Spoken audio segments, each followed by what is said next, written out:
वो भक्त जब कथा सुन के निकला ना, उसके पांव में लोहे की कील लग गई।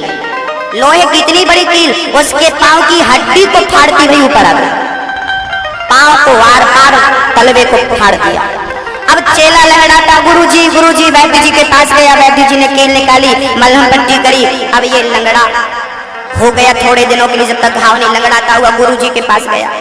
और वो जो वैश्या के घर जाता था ना, आज वो वैश्या के घर से लौटा तो उसे इतना सारा सोना मिल गया, गोल्ड इतना सारा रास्ते में।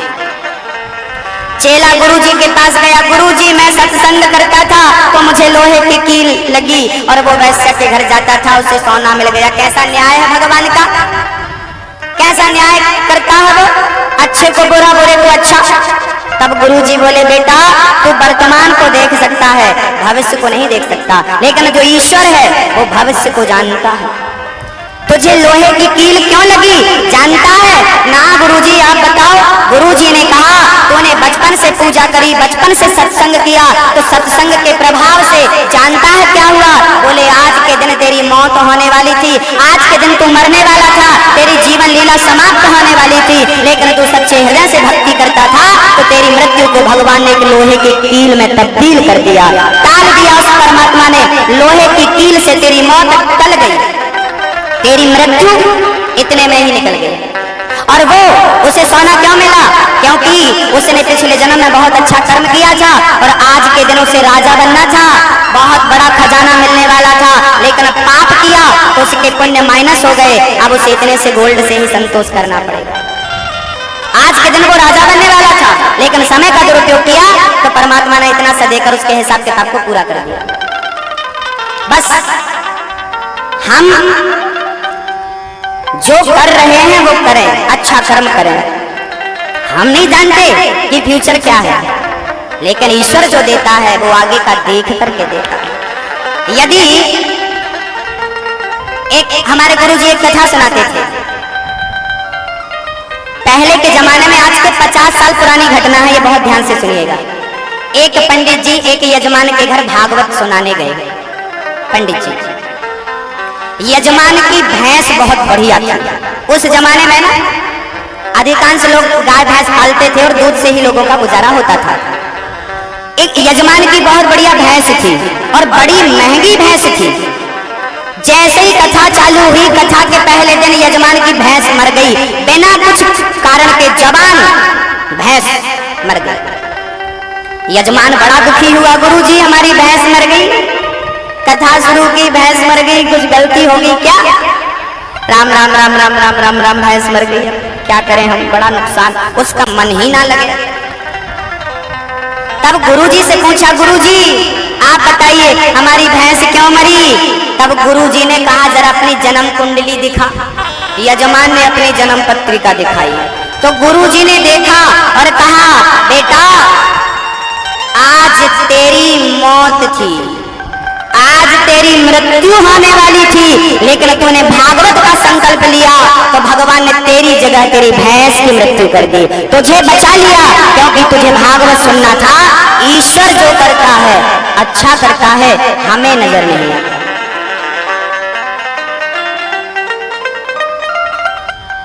भगवान कृष्ण क्या अभिमन्यु को नहीं बचा सकते थे? खुद का भांजा था, बचा सकते थे, लेकिन होना जो है वो होकर रहेगा।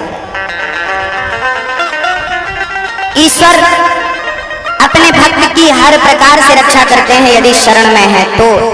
भगवान श्री कृष्ण ने सत्रजित से मणि मांगी, सत्रजित ने मणि देने से मना कर दिया। सत्रजित का भाई मणि पहनकर जंगल गया, जंगल में वो मारा गया, शेर ने मार दिया, शेर को जामवंत जी ने मार दिया, और जामवंत जी वो मणि लेकर के चल पड़े। मणि लेकर गए, सत्रजित ने चोरी लगाई, भगवान को कलंक लगाया, कृष्ण ने मणि चुरा ली। तब भगवान श्री कृष्ण ने जाकर प्रसेन को देखा, मरा पड़ा था। जंगल में जाकर भगवान ने युद्ध किया, उस गुफा में जाकर देखा मणि दिखी, और जामवंत जी से भगवान ने युद्ध किया।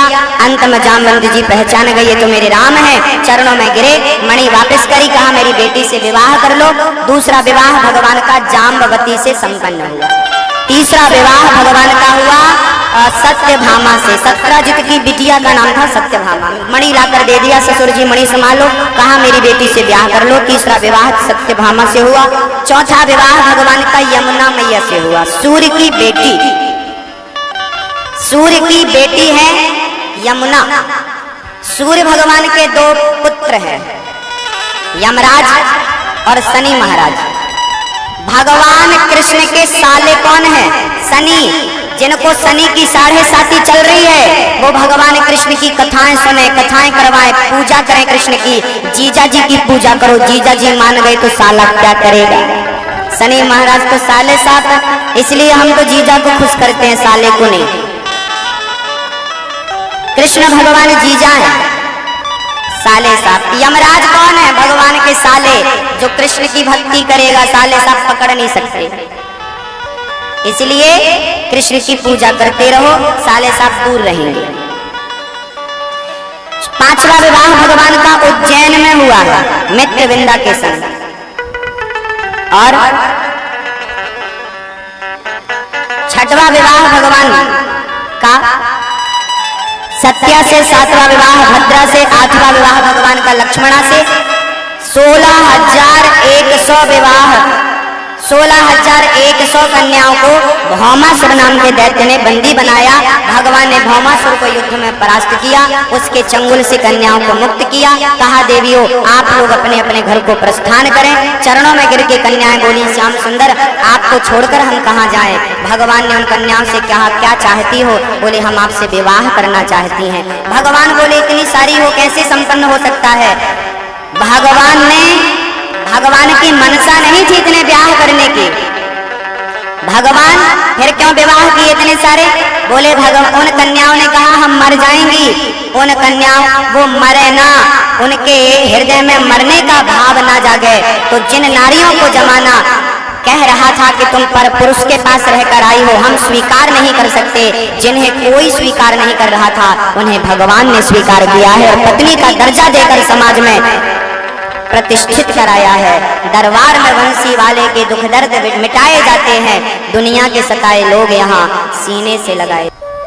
सोना लेकर भिखारी चला, आहा इतना धन मिला है, मैं तो खूब नाम कमाऊंगा, खूब बंगले बनाऊंगा। पीछे से चोर आए, चोरों ने वो सोना छीना और भाग गए। तीसरे दिन फिर उस भिखारी ने भीख मांगा। अर्जुन ने कहा मैंने पैसा दिया, सोना दिया, तेरी गरीबी दूर नहीं भाई, तेरे भाग्य में गरीबी ही है। तब भगवान कृष्ण ने कहा अर्जुन इसके भाग्य में गरीबी नहीं है, इसका भाग्य बहुत अच्छा है।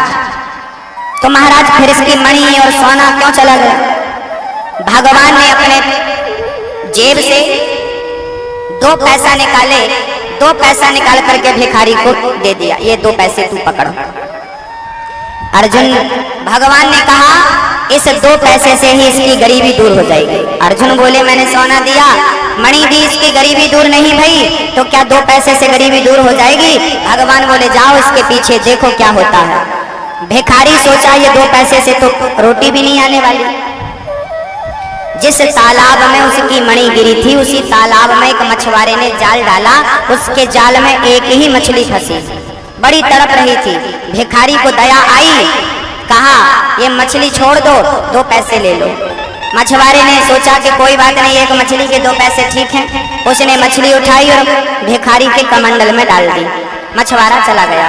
जैसे ही मछली कमंडल में गई, थोड़ी देर में मछली के गले से वही मणि जो गिरी थी तालाब में, वो उसके गले में फंसी थी। उसे खाने वाला पदार्थ जानकर उसने खाया होगा, फंस गई होगी, मणि उसके गले से निकल पड़ी। भिखारी चिल्लाया मिल गई। वहां से चोर गुजर रहे थे, उनको लगा हमारी खबर इसको मिल गई, अभी राजा को बताएगा, शिकायत करेगा, राजा दंड देंगे। सोने की पोटली चोरों ने कहा भैया तू अपना सोना तू संभाल, राजा से शिकायत मत करना। भिखारी का सोना भी मिल गया, मणि भी मिल गई। अर्जुन दंग रह गए, उसका खोया धन उसे वापस क्यों मिल गया, कैसे मिल गया? अर्जुन जाकर कृष्ण से कहते हैं उसका खोया धन तो उसे मिल गया, कैसे मिल गया?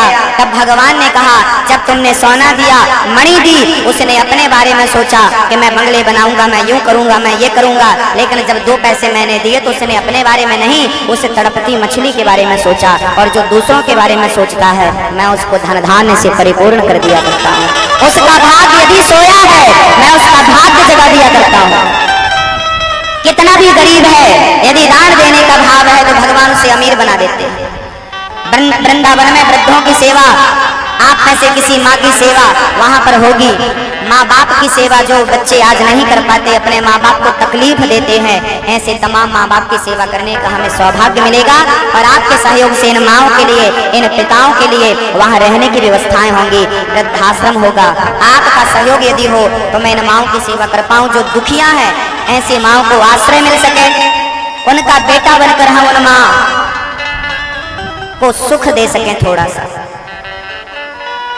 आज एक माँ हमारे पास आई, आज की ही घटना है।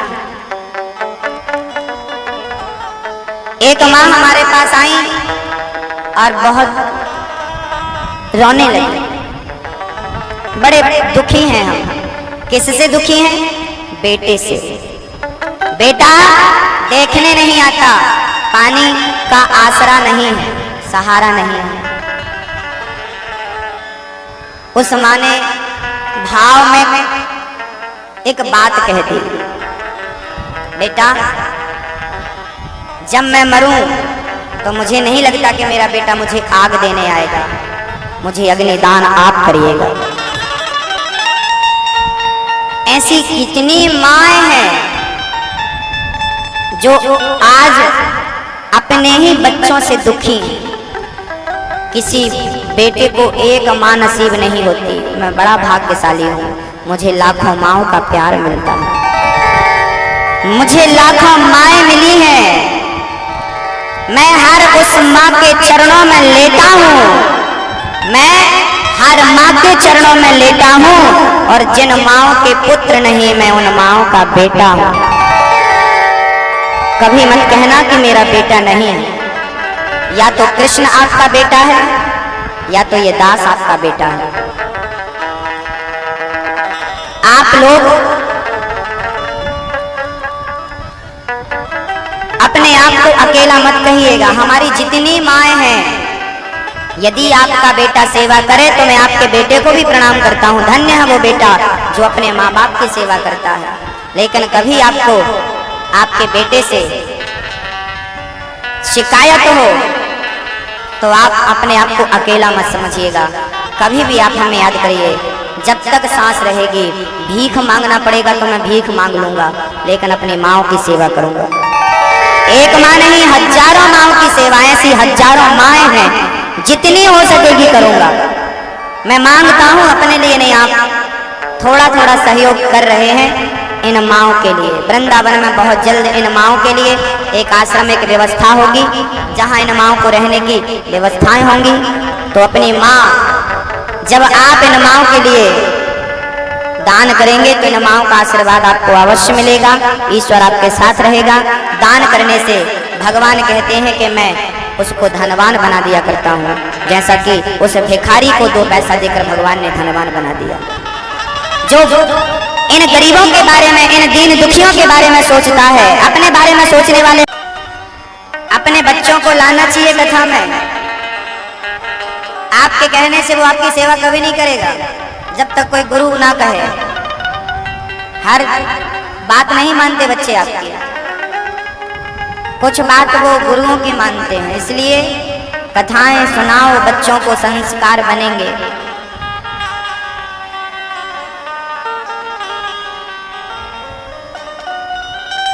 माँ बाप की सेवा बच्चों को करना चाहिए, धर्म है। एक बेटे की मैं कथा सुनाता हूं, बहुत ध्यान से सुनिएगा। आज लोग अपने घर में 10-10 हजार रुपए का कुत्ता पालते हैं। आजकल लोग अपने अपने घरों में 10-10, 20-20, 25-25 हजार रुपए का कुत्ता पालते हैं। कुत्ते का महंगे से महंगा खर्चा करते हैं। कुत्ते का खर्चा उठाना उन्हें भार नहीं लगता, लेकिन माँ बाप की सेवा करना उन्हें भार लगती है। कितना दुर्भाग्य है, क्यों? कैसे संस्कार हो गए हमारे बच्चों के, कुछ समझ में नहीं आता।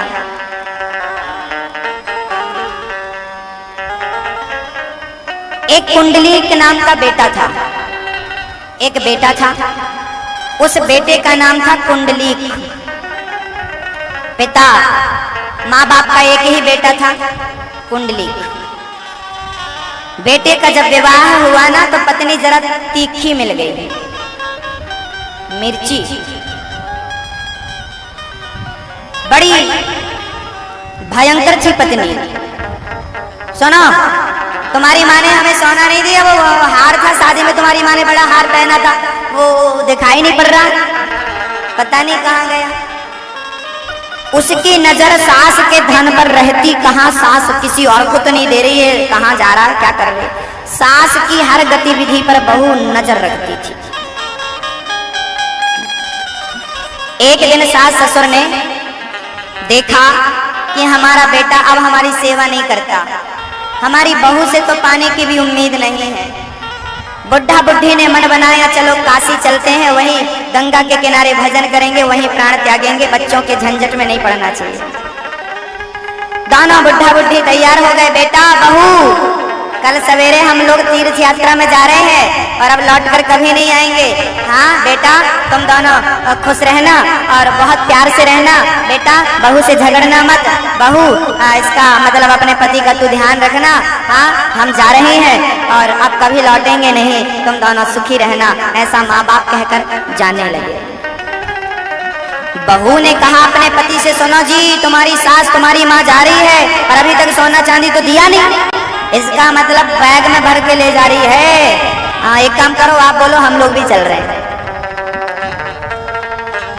बेटा बोला, माँ, पिताजी आप अकेले क्यों जा रहे हैं, अकेले जाएंगे खतरा रहेगा, एक काम करो हम भी आपके साथ चलते हैं, सेवा करेंगे। हाँ बेटा, ये तो बहुत अच्छी बात है, चलो।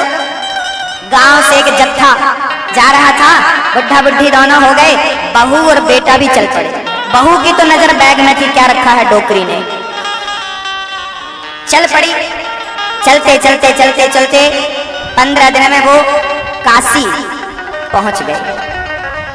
बड़े प्रेम से बूढ़े माता पिता ने एक कमरा धर्मशाला ली, धर्मशाला में प्रेम से रह रहे हैं। सवेरे नहाते गंगा जी में और दिन भर भजन करते। बहू की नजर बैग में रहती, जासूसी करती बहू। सेवा तो दूर दूर तक नहीं थी, एक गिलास पानी की भी उम्मीद नहीं थी बेटा और बहू से। आज जब माता पिता सोए तो बहू ने बैग की तलाशी ले ली, और जब सास का बैग तलाशा ना तो कुछ नहीं था कपड़े के सिवा। तभी सासू माँ की आंख खुल गई। बहू, क्या कर रही हो? हार ढूंढ रही हो जो हमने तुम्हारी शादी में पहन रखा था? वो हार हमारा नहीं था बेटा, वो तो हमारी बहन आई थी, उसका था। उसने कहा कि बहन तू पहन ले, शादी तेरे बेटे की है। मुझे जबरदस्ती पहना दिया था, तुझे लगा मेरा है, उसका तो उसी दिन मैंने वापस कर दिया था। और मेरे पास कोई पूंजी नहीं है बेटा, मेरा बेटा ही मेरी संपत्ति था, अब वो तुझे मैंने सौंप दिया है, वही संपत्ति वही धन है, तू संभाल ना संभाल। अब हम भजन करने आ गए। ये कहकर सास सो गई और बहू भी जाकर सो गई। रात के 2 बजे घटना घट गई। आज कुंडली की नींद नहीं लगी, उसे नींद नहीं आई। उसको लगा चलो आज गंगा के किनारे टहलना चाहिए, हवा लग रही है ठंडी ठंडी, चलना चाहिए। वो गंगा के अंदर धर्मशाला थी, बाहर आया, गंगा के किनारे घाट में टहल रहा था। टहलते टहलते 3 बज गए, 3:30 बज गए, और जैसे ही 3:30 बजे तो गंगा के अंदर से एक काली सी स्त्री निकली, और जैसे ही वो बाहर आई तो एक इस तरफ से काली काली 3 स्त्रियां आईं, और काली स्त्रियां धर्मशाला के अंदर चली गईं।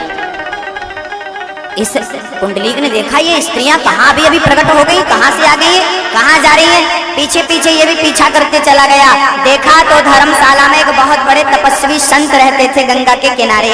वो तीनों कन्याएं गईं और महात्मा के दर्शन जैसे ही उन्होंने किया, वो तीनों काली कन्याएं एकदम गोरी हो गई, गोरी सुंदर गोरी हो गई, और नीचे आई और फिर तीनों गंगा में डूब गई। कुंडली को लगा मैंने सपना तो नहीं देखा। किसी से कहा नहीं उसने। दूसरे दिन फिर वो सब टहलने चला 3 बजे, और जैसे ही 3:30 बजे तो फिर वो कन्याएं निकली, और जैसे ही वो कन्याएं निकली और महात्मा के दर्शन करी, काली थी गोरी हो गई।